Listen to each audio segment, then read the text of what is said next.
interrompt, priorité au direct. On va à Matignon écouter le Premier ministre. Après les annonces du président de la République jeudi dernier, j'ai choisi de réunir l'ensemble des membres du gouvernement, ainsi que les présidents des groupes, les vice-présidents des groupes de la majorité à l'Assemblée nationale et au Sénat, les présidents de commission de l'Assemblée nationale, pour que nous puissions ensemble travailler à la meilleure façon de définir la méthode et le calendrier qui nous permettront d'atteindre les objectifs qui ont été fixés par le président de la République. Au fond, l'objectif de cette journée, c'était de déterminer, face aux très nombreux et très ambitieux objectifs qui ont été formulés par le président de la République, qui devait faire quoi et quand. Je voudrais vous dire, au terme de cette journée, un certain nombre des conclusions auxquelles nous sommes arrivés. Je lancerai en début de semaine prochaine, lundi prochain, la mobilisation nationale et territoriale pour l'emploi et les transitions qu'a évoqué le président de la République jeudi soir. Il s'agit de réunir l'ensemble des acteurs concernés, les partenaires sociaux, organisations syndicales, organisations patronales, les associations d'élus, les associations qui accompagnent la transition énergétique, pour réfléchir collectivement au niveau national, puis localement, au niveau territorial, à la façon dont nous pouvons collectivement nous mobiliser pour atteindre les objectifs ambitieux en matière de retour au plein emploi et en matière d'accompagnement des transitions écologiques. Il y a beaucoup d'instruments qui existent, certains existent depuis longtemps, d'autres ont été créés plus récemment. Il y a beaucoup d'initiatives qui sont prises localement, soit par le réseau associatif, soit évidemment par les collectivités territoriales. Notre question, c'est de savoir comment est-ce qu'on peut faire en sorte que l'ensemble des corps intermédiaires, l'ensemble des acteurs de notre société travaillent collectivement pour obtenir des résultats dans des sujets sur lesquels nous sommes tous concernés. Il s'agit là encore de faire confiance à ces acteurs, à ces corps intermédiaires, comme ils sont parfois appelés. Il s'agit aussi, au-delà de cette réflexion de court terme, de réfléchir collectivement à la France que nous voulons dessiner, à cet agenda 2025 qu'a évoqué le président de la République, à la façon dont nous voulons produire en 2025, à la façon dont nous voulons vivre, dont nous voulons arriver au plein emploi, bref, à un projet collectif sur lequel nous voulons entendre et associer l'ensemble des corps intermédiaires.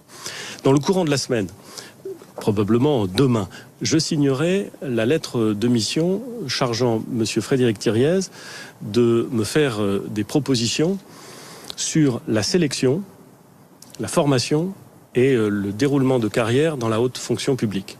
C'est un sujet important, d'abord parce que l'État occupe dans notre nation une place particulière. Ensuite parce que nous avons depuis longtemps vécu avec un système dans lequel nous voulons attirer dans la haute fonction publique les talents les plus divers et nous voulons leur permettre de servir au mieux nos concitoyens. Nous savons les limites du dispositif existant, nous savons aussi ses mérites. L'objectif qui a été fixé par le président de la République à Frédéric Thiriez, c'est de penser à un nouveau système qui permette d'avoir une formation d'excellence, qui permette de sélectionner des talents les plus divers possibles et qui permette des déroulements de carrière donnant plus de chances, plus d'ouverture à toute une série de gens qui viendront servir l'État. Compte tenu du caractère très largement interministériel de ce dossier, Monsieur Thiriez répondra directement au Premier ministre et je suivrai avec une attention particulière le déroulement des travaux et des propositions qu'il devra me rendre. Dans 6 mois, nous lui laissons du temps pour réfléchir, pour consulter et pour nous faire des propositions précises. C'est donc à l'horizon du mois de novembre que j'attendrai les conclusions de Monsieur Thiriez. Dans le courant de la semaine, je vais également signer la lettre de mission à la Cour des comptes afin qu'elle puisse réfléchir et faire des propositions au gouvernement sur le renforcement de la lutte contre la fraude fiscale. En la matière, beaucoup a été fait par ce gouvernement et cette majorité, mais la détermination du président de la République, vous l'avez entendu jeudi dernier, est complète sur le sujet et nous voulons aller plus loin. C'est la raison pour laquelle nous allons demander à la Cour des comptes de nous faire des propositions précises. Elles devront être rendues en octobre, ce qui nous permettra d'intégrer ces propositions dans les textes financiers au Parlement qui seront présentés à l'automne. Enfin, dans le courant du mois de mai, le président de la République installera le premier conseil de défense de la transition écologique. Ce sera une première au mois de mai. Au mois de juin, je réunirai au cours de la première semaine du mois de juin l'ensemble des élus des représentants des associations d'élus, afin d'avancer avec eux sur les sujets de décentralisation et sur la façon dont nous pouvons faire en sorte que les services publics se rapprochent de nos concitoyens.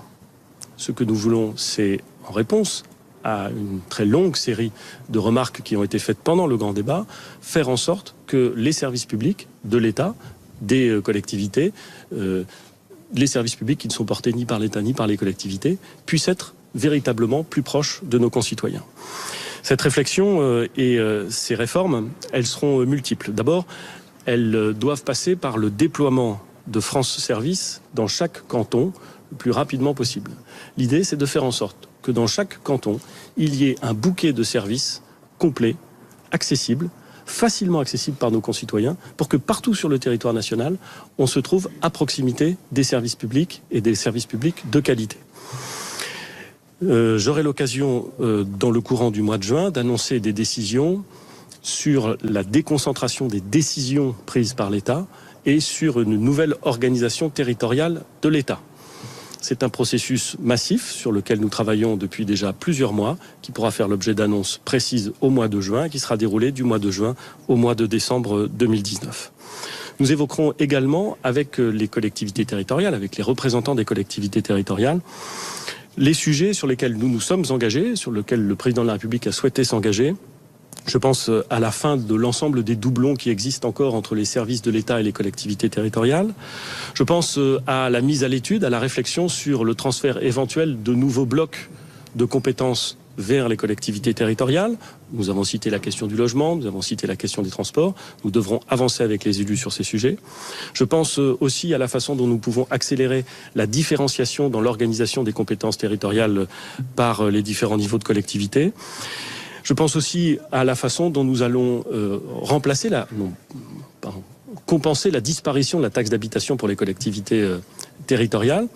Le mécanisme sera inscrit dans le projet de loi de finances 2020. Il sera donc discuté à l'automne 2019. Mais nous devons évoquer avec les collectivités territoriales les modalités de cette compensation, de cette disparition, dès le mois de juin prochain. Nous devrons également, comme le président de la République s'y est engagé, prévoir des dispositions permettant de faire disparaître ce que les maires et les élus locaux connaissent bien, ce que nous appelons les irritants de la loi NOTRe, c'est-à-dire tous les sujets qui sont devenus des impossibilités de fonctionnement ou des restrictions dans les libertés des communes dans leur fonctionnement quotidien. Enfin, là encore, comme le président de la République s'y est engagé, nous avancerons au cours du mois de juin sur le statut des maires.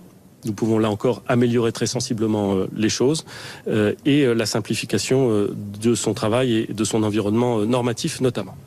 C'est au mois de juin que le gouvernement présentera la réforme de l'assurance chômage. Nous développerons au mois de juin également les modalités de baisse de l'impôt sur le revenu. Je sais que beaucoup sont impatients de savoir ce que représentera pour chacun de nos concitoyens cette baisse de l'impôt sur le revenu. C'est au mois de juin que le ministre de l'économie et des finances et le ministre de l'action et des comptes publics me feront leurs propositions. Je veux néanmoins, à cet égard, souligner immédiatement que l'objectif de financement de cette réduction d'impôt doit passer, le président de la République l'a dit, à la fois par des économies, mais surtout par une réduction d'un certain nombre de niches fiscales dont profitent les entreprises. Il ne s'agit pas de modifier les niches fiscales dont profitent les particuliers. Il y a deux dispositifs qui ne rentreront pas en ligne de compte. C'est évidemment le crédit d'impôt recherche, car il est considéré comme un instrument essentiel au développement de la compétitivité des entreprises françaises. Et ce que l'on appelait le CICE, et qui est désormais un allègement de charges, ne sera évidemment pas modifié. C'est également au mois de juin que se tiendra la première convention citoyenne sur le climat. Les 150 Français tirés au sort qu'a évoqué le président de la République seront amenés à se prononcer sur des questions de précarité énergétique et de mobilité périurbaine. Il s'agit là encore de changer notre façon de gouverner, de réfléchir aux instruments, d'identifier les problèmes et la capacité que nous aurons à associer des citoyens tirés au sort et à leur permettre, avec un accompagnement administratif, avec un accompagnement d'expertise, de proposer un certain nombre de solutions, lesquelles, comme s'y est engagé le président de la République, seront soumises au Parlement ou, le cas échéant, à référendum, comme s'y est engagé le président. Au mois de juillet, Au mois de juillet, le texte de la révision constitutionnelle sera présenté au Conseil des ministres, début du mois de juillet. C'est également dans le courant du mois de juillet que nous demanderons à Jean-Paul Delevoye de remettre au gouvernement le rapport sur lequel il travaille s'agissant du système universel de retraite, de façon à ce que Jean-Paul Delevoye, nous remettant son rapport en juillet, nous soyons en mesure pour le mois de septembre d'effectuer nos arbitrages et de présenter un projet de loi à la fin de l'été, comme s'y est engagé le président de la République. Après ce projet de loi, nous pourrons basculer vers la loi de programmation sur la dépendance au cours de l'automne, qui viendra compléter et indiquer la façon dont nous allons à la fois dont nous allons créer finalement, là encore, non pas une nouvelle branche de la sécurité sociale, non pas un nouveau risque, mais un dispositif extrêmement puissant et tout à fait indispensable pour nos concitoyens qui vivent le vieillissement de la génération qui les précède, avec parfois beaucoup d'angoisse quand il s'agit de financer le reste à charge ou même de trouver des places. Nous savons combien c'est une angoisse présente. Elle a été formulée de façon extrêmement claire pendant le grand débat. Cette loi de programmation qui sera présentée à l'automne devra permettre de trouver les réponses financières, organisationnelles, de formation, de façon à ce que cette question, en quelques années, soit derrière nous, ou plus exactement, qu'elle soit parfaitement intégrée à l'action publique et qu'elle satisfasse de façon bien plus considérable nos concitoyens. C'est enfin en juillet que seront définies les modalités de mise en œuvre des 2 nouvelles mesures sociales décidées par le président de la République, la lutte contre les impayés des pensions alimentaires et les mesures en faveur des aidants familiaux. Et c'est au mois de juillet que nous présenterons au Conseil des ministres le projet de loi bioéthique sur lequel nous nous sommes engagés. C'est donc, dans les 3 mois qui viennent, beaucoup de travail pour le gouvernement, mais pas seulement pour le gouvernement, pour l'ensemble des corps intermédiaires qui nous ont dit parfois leur insatisfaction, qui nous ont dit aussi leur disponibilité pour travailler. Eh bien, nous avons besoin de toutes les bonnes volontés. Nous voulons avancer dans le sens qui a été défini par le président de la République. Et je dois dire que les échanges de la journée ont été marqués par un esprit extrêmement convivial et en même temps par une très grande détermination. La majorité, le gouvernement, considère que nous avons beaucoup à faire au service de nos concitoyens. Et la détermination, je peux vous le dire, du gouvernement comme de la majorité, est sur ce point totale. Je vous remercie. Ils veulent des résultats maintenant et des mesures maintenant. Est-ce qu'il n'y a pas un décalage entre ce que vous dites ce soir, avec des mesures dans les tout prochains mois, ou même fin d'année, et les demandes impatientes des Français, notamment sur la fiscalité ? Mais nous avons un certain nombre de mesures qui ont été formulées par le président de la République, mises en œuvre par le gouvernement, adoptées par le Parlement au mois de décembre, rapidement, très rapidement, et qui ont démontré leur impact très rapidement. Sur tous les sujets que j'ai évoqués, nous devons travailler. Je comprends l'impatience, je comprends la volonté d'aller vite, mais il faut à la fois aller vite et aller bien. Et donc sur l'ensemble de ces sujets, nous voulons prendre le temps de consulter. Si j'ai indiqué ce soir les éléments du calendrier, c'est pour que chacun sache à quel moment le travail commençait et à quel moment il devait s'achever pour que les solutions puissent entrer en œuvre et devenir visibles pour l'ensemble de nos concitoyens. Est-ce que c'est... Sur un point particulier, celui de la limitation à 80 km/h, faut-il s'attendre à des aménagements dans le contexte de la loi mobilité, par exemple ? J'ai indiqué qu'un certain nombre de décisions seraient prises dans le courant du mois de juin, s'agissant de la déconcentration et s'agissant de la capacité à associer les territoires. C'est dans ce cadre, pour cette mesure, mais pour bien d'autres, que seront évoqués les sujets que vous avez mentionnés. Donc il y aura des aménagements ? Dans ce cadre. Je vous remercie. Est-ce que les mesures remettent en cause la trajectoire budgétaire ? Voilà, on vient d'écouter le premier